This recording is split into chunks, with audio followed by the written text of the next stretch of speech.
PSC പരീക്ഷയിൽ ചോദിച്ച ചോദ്യം ഇങ്ങനെയായിരുന്നു. ഒരു പരീക്ഷയിൽ 30% കുട്ടികൾ കണക്കിനും 20% കുട്ടികൾ ഇംഗ്ലീഷിനും തോറ്റു. കണക്കിനും ഇംഗ്ലീഷിനും തോറ്റവർ 10%. ആകെ കുട്ടികൾ 300 ആയാൽ രണ്ട് വിഷയങ്ങൾക്കും ജയിച്ചവർ എത്ര എന്നാണ് ചോദ്യം. ആ ചോദ്യം ഷോർട്ടായിട്ട് പറയാം. ഒരു പരീക്ഷയിൽ 30% കുട്ടികൾ കണക്കിന് തോറ്റിട്ടുണ്ട്, 20% കുട്ടികൾ ഇംഗ്ലീഷ് തോറ്റിട്ടുണ്ട്.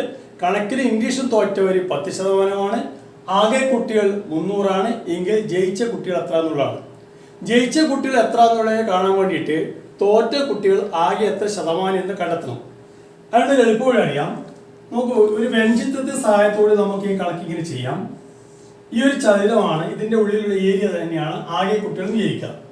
അതിൽ മാത്സിന് തോറ്റവർ, ഇതാണ് മാത്സിന് തോറ്റവർ എന്ന് വിചാരിക്കുക. മാത്സിനും ഇംഗ്ലീഷും തോറ്റവർ പൊതുവായിട്ടുള്ളത് കൊണ്ട് ഇതിനോട് ചേർത്തുകൊണ്ട് വേറൊരു പട്ടം കൂടി വരയ്ക്കാം. ഇതാണ് ഇംഗ്ലീഷ് തോറ്റവർ. ഇവിടെ പറയുന്നു ഇംഗ്ലീഷും തോറ്റവർ, ഇംഗ്ലീഷും കണക്കിലും തോറ്റവർ, മാത്സിനും ഇംഗ്ലീഷിലും തോറ്റവർ 10%. അപ്പൊ ഇത് 10%. രണ്ടും പൊതുവായിട്ട് വരുന്നത് 10%.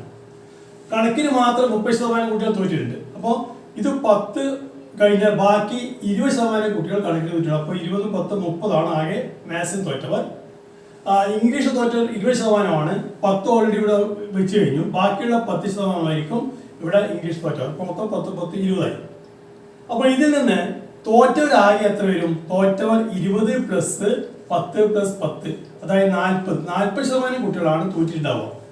40% കുട്ടികൾ തോറ്റ ബാക്കി 60% കുട്ടികളായിരിക്കും വിജയിച്ചിട്ടുണ്ടാവുക. തോറ്റവര് 40% ആണെങ്കിൽ ബാക്കി 60% ജയിച്ചവരുണ്ടാവും. ഇനി ആകെ കുട്ടികൾ 300 ആണ്. അപ്പൊ ഈ 300ന്റെ 60% ജയിച്ചവര്. 360% ജയിച്ചവരായിരിക്കും.